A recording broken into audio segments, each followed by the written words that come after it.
ఇప్పుడు చెప్పబోయేది నీటితో ఎన్నో లాభాలు, నీటితో ఐశ్వర్య వృద్ధి. ఇవన్నీ నిజమా అని అనుకుంటున్నారా? 100% నిజం. ఎందుకంటే నీటితో ఎన్నో లాభాలని మన పెద్దలు ఆనాడే చెప్పారు. ఏ లాభాలు ఎలా చేస్తే మనకు కలుగుతాయో ఇప్పుడు నేను వివరించబోతున్నాను.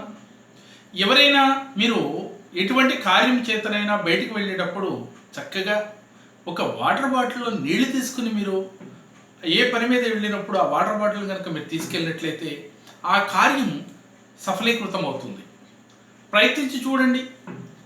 ఇకపోతే వ్యాపారాభివృద్ధిలో రావటానికి అదే నీటితో ఒక చక్కటి రెమెడీ ఉంది. మీరు ఆఫీస్లో కూర్చునేటప్పుడు మీకు ఎడం పక్కన ఒక రాగి చెంబులో నీళ్లు తీసుకుని ఆ ఎడం పక్కన పెట్టండి. ఆ వ్యాపారాభివృద్ధి పెరుగుతుంది. ప్రతిరోజు కూడా మారుస్తూ ఉండండి. అలాగే ఆఫీస్ టేబుల్ పైన మనం ఒక గాజు దాంట్లో వాటర్ పోసి చక్కగా గులాబీ పువ్వులు వేయండి. వ్యాపారాభివృద్ధి ఎలా చెందుతుందో మీరే చూస్తారు. గులాబీ పువ్వు అంటే తెలిసిందే కదా, లక్ష్మీదేవికి ప్రీతికరమైన పువ్వు.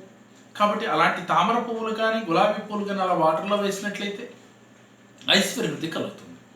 ఇకపోయినట్లయితే తూర్పు ఈశాన్యంలో చక్కగా ఒక రాగి చెంబు తీసుకుని దానికి స్ఫటిక పూసలు కానీ అలాగే మీకు ముత్యాల దండ కానీ, మీకు ముత్యాల దండ అయితే చాలా లాభదాయకంగా ఉంటుంది.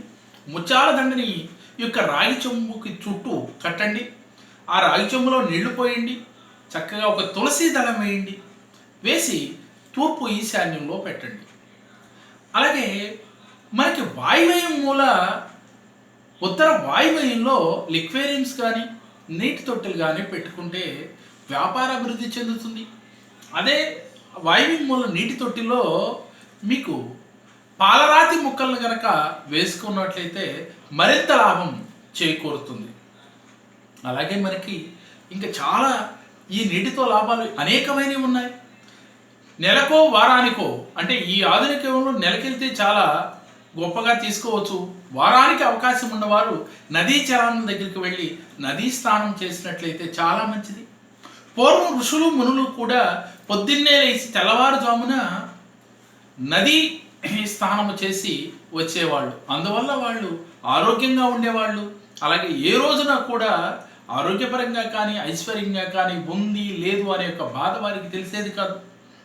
అలాగే ఈ నీటితో మరొక లాభం ఏమిటంటే ఎవరైతే నిద్ర పట్టక బాధపడుతున్నారో రాత్రిపూట నాకు రాత్రి 12 దాకా నేను నిద్ర పట్టక అటు ఇటు కొట్టుకుంటాను సార్, ఎప్పుడో 12 తెల్లారుజామున పడుతుంది, మళ్ళీ ఒక గంట పట్టగానే లేచిపోతాను అనుకున్న వారికి ఒక రాగి చెంబులో నీళ్లు తీసుకుని మీ మంచం కింద పెట్టుకున్నట్లయితే పొద్దున్నే లేవగానే ఈ వాటర్ని తీసుకెళ్ళి తులసి మొక్కకు పోసినట్లయితే ఇలా ఒక నెల రోజులు చేసే లోపుగానే చక్కటి నిద్ర పడుతుంది. అలాగే ఈ నీటితో మరొక లాభం ఏమిటంటే నీటిని అందరం తెల్లారి లేచిన కాంటి నీటితోనే పని ప్రతి ఒక్కరికి అందరికీ తెలుసు. కానీ నీటిని వాడే విధానం మాత్రం చాలా పొదుపుగా వాడాలి. మన పెద్దలు చెప్పేవాళ్ళు నీరుని వేస్ట్ చేయొద్దు అని. నీరు మన జీవితంలో ఒక పార్ట్. ఐశ్వర్యము ఈక్వల్ టు నీరు అని చెప్పేవాళ్ళు మన పెద్దలు. ఐశ్వర్యంతో ముడిపెట్టేవాళ్ళు. అంటే మనం అలా ఐశ్వర్యంతో ముడిపెడితే నీళ్లు వేస్ట్ చేయమని చెప్పేవాళ్ళేమో అనుకునేవాళ్ళు చాలామంది ఉన్నారు. కాదు, దీనికి మన పెద్దలు చెప్పిన మాటకి చాలా సంబంధాలు ఉన్నాయి. సహజంగా మనకి వాటర్ ట్యాపులు, షింకుల్లో ట్యాపులు కానీ బాత్రూంలో ట్యాప్స్ కానీ డ్రాప్స్ పడుతూ ఉంటాయి. దానివల్ల అంటే కటిక దారిద్రము అలాగే డబ్బు ఖర్చు ఎక్కువగా ఉంటుంది. కాబట్టి అలాంటి ఏదన్నా కూడా మీ ఇళ్లలో వెంటనే దాన్ని ముందు చేర్చండి.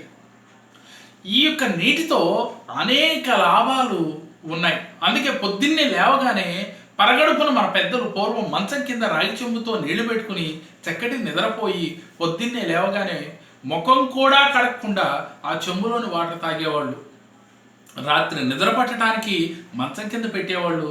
పొద్దున్నే ఆరోగ్యం కోసం ఆ నీటిని తాగేవాళ్ళు. అంటే కాలకృత్యాలు తెచ్చుకోవడానికి తాగిన వాటర్ బాగా ఉపయోగపడే. అంటే ఇక్కడ ఆరోగ్యానికి ఐశ్వర్యానికి నీటితో ఎంత సంబంధం ఉందో మీకే తెలుస్తుంది కదా.